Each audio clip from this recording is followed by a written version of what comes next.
Hey YouTube, it's Shakia, and it's been a week since my surgery. Actually, it's been 1 week and 1 day. Today, I was going to do this video last night. I was thinking about it and then decided that I was way too tired and wouldn't get it done. So, what has it been like recovering this week? It's been actually really good. The hardest thing I have to say about recovering this week has been the knowing my limits on doing stuff. I felt really good a little bit after I got home from the hospital and decided that, if you're a mom, you kind of know that thing where you go through the house and you see one thing and you start picking up and that starts to lead, and then it ended up a couple rooms later, and my incisions were hurting and I needed to lay down for the rest of the day. Today was actually the first day that I left the house. I had to stop by my job real quick, and then I needed to go to the grocery store to get some stuff. And I think I was out for probably about an hour and a half, 2 hours, and I felt like that was too much. I felt like that was too long. And I drove. It was the first day for me driving, and I kind of felt a little shaky doing that. So I'll be in for the next day or so. Saturday morning, I have to go out for a little bit, but not far. So tomorrow, I'm pretty much gonna just take it easy and rest. As far as my liquid diet for this first week, I left the hospital sipping, and towards the end of this week, I kept getting hungry. Like, I felt like I was not eating. Like, I would eat and get full, but then like an hour later, I'd be hungry again. So yesterday I called or today I called my doctor, and they told me I can advance to pureed food. So today is my first day on pureed food. I'm still following my book from the doctor's office. So pureed rules, pureed diets. It has my shopping list, and it has a sample menu. I don't know if you all can see that. And so it says things like 4 tablespoons of chicken, 2 tablespoons of mashed potatoes, 2 tablespoons of green beans. That's what I was supposed to have tonight. I end up having a tablespoon and a half of chicken. I had about a tablespoon of mashed potatoes, and I had maybe a tablespoon of cooked carrots, and that was all I could eat. I couldn't fit anymore. And I got really uncomfortable. I knew when I took the last bite, I was like, okay, that's it. That's the last bite. I wasn't done the 20 minutes. I do time myself eating. I do put 20 minutes on my clock and let it run. But I knew that I was not going to get any more in, and I needed to stop. So that's what I did. I'm finding that I stay full a lot longer on this method, but it is harder to get in the protein. So that unflavored protein, it's becoming really handy because I'll add it to the pureed chicken, to the pureed mashed potatoes, a tablespoon of it at a time, to each of those things, just to up my protein for the day. I'm still sipping. I don't have to take as small sips as I did before. I can get more in. I scare myself with it sometimes, going, well, does my sleeve have a leak? Is it, am I drinking it and it's just leaking right back out? But I feel fine. And I can get in about 4 of those size sips before I get an uncomfortable feeling in my, like right under my chest bone right there in the middle. And I have to, wait a minute or two, not quite a minute or two, but wait a while and then start sipping some more. So I've been working on this since this afternoon. My goal is to get this down and then start another bottle before I go to bed.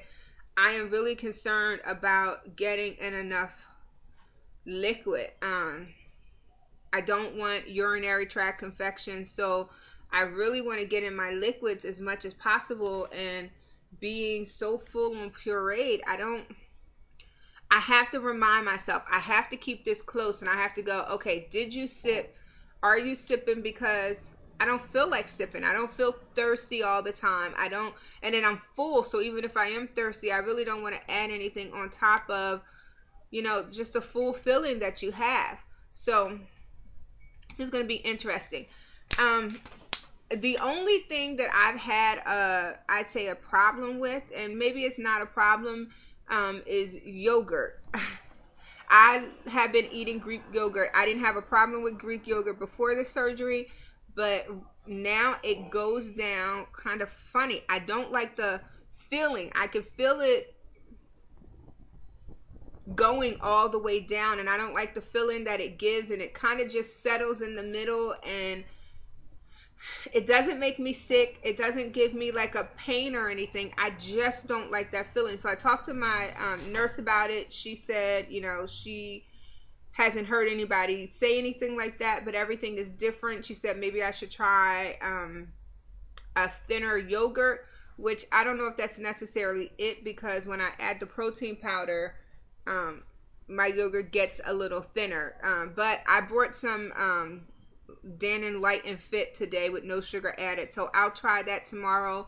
I also brought some cottage cheese, since I can have cottage cheese on pureed diet. I didn't have a problem with cottage cheese before, so I'll try that. I can have eggs. She told me I can have eggs. I just need to add milk to them and make them really, really soft. I don't see eggs on my list of pureed food. Oh yeah, okay, nope, it is there. It's under meat. Okay, so I'm gonna have that tomorrow, probably eggs and cottage cheese, and we'll see how that goes. I did get the egg beaters, the liquid eggs. I have regular eggs in my refrigerator, but the egg beaters just seem like it'll be a whole lot easier for me to measure out and make. So I will let you all know how that goes. So numbers.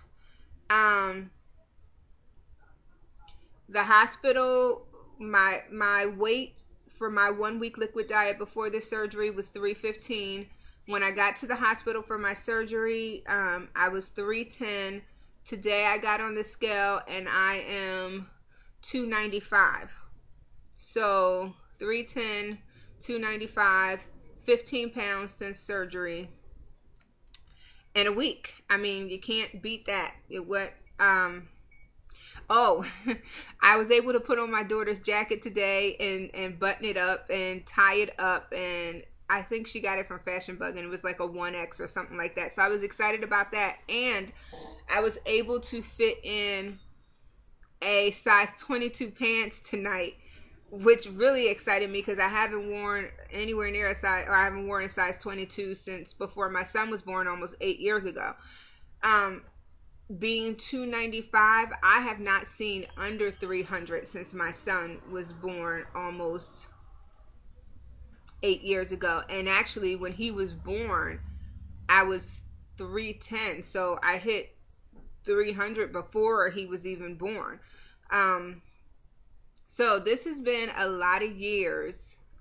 To crack 300 is a lot. I still don't have a goal. Someone asked me, what is your goal for a month? What do you want to be down in a month? I don't know. I don't have a number. I just want to be healthy.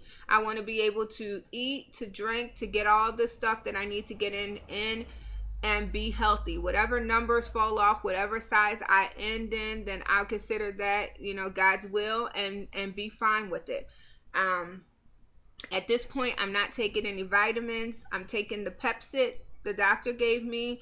And if I am extremely uncomfortable, I'll take the other medicine he gave me, like the liquid pain medicine. I've only had to take that 2 or 3 times since I've been home, though. I might take a little tonight just because I did so much. My body actually hurts from being out today. What else? I think that's about it. I mean, I'm home. I'm kind of going stir crazy being in the house, being on this recovery. I really thought, a week at home, a week and a half would be more than enough time to recover. I grossly underestimated the toll that this would take on my body. And because you get these bursts where you just feel so good, and you know, your scars aren't big, they're very small. You think you can do a whole lot more than you can, and you think you won't get as tired as you can. But if I was at work, I really don't know how I would function, you know, just getting up and down, walking through the school building, just driving to work and getting out my car and walking to the building and doing all that morning routine and afternoon routine, and, you know, being with little kids all day long. I don't know how I would do that and function and still be able to sip and remember when it's time to eat, and sip and remember when it's time to eat. And so I'm going to work on next week trying to come up with a routine as if I was in school, so that when I go to school, it'll be a little easier. I think that's it. Any questions, let me know. I think I said that I wasn't taking any vitamins at this point. My doctor told me when I left the hospital not to. I'm sorry if you hear a whirling sound. It's really windy outside, and I have 2 of my windows open. I think we're going to get a storm tonight. Oh, another thing with this surgery. I have been extremely hot since I've had this surgery done. I am usually a person that loves heat. I love the sun. This heat is killing me. I am hot all day long. So having these 2 windows open is making my room extremely cool right now, and I'm still sitting here going, I wish it was a little cooler. I have a fan on the side of me that's blowing because I am burning up all day long. I need to do something about that. I need to figure out something to do about that. So if that's happened to you, please let me know what you did about it. Let me know what you did for good pureed recipes. I'm open to it. Let me know what you did to get your liquids in up to 64 ounces. That's my biggest concern, that I'm not going to be able to get that much liquid in a day. Right now, if I could get a bottle and a half of liquid in, or a bottle and a half of water in, or Crystal Light, this is Crystal Light fruit punch, and maybe a protein shake. I did have a protein shake today, but I only had one today. If you have any tips, let me know. I'm open to them. All right, I'll come back probably in a week, or when I go back to work, whichever one comes first, and let you know what's been going on. Leave any questions. Bye.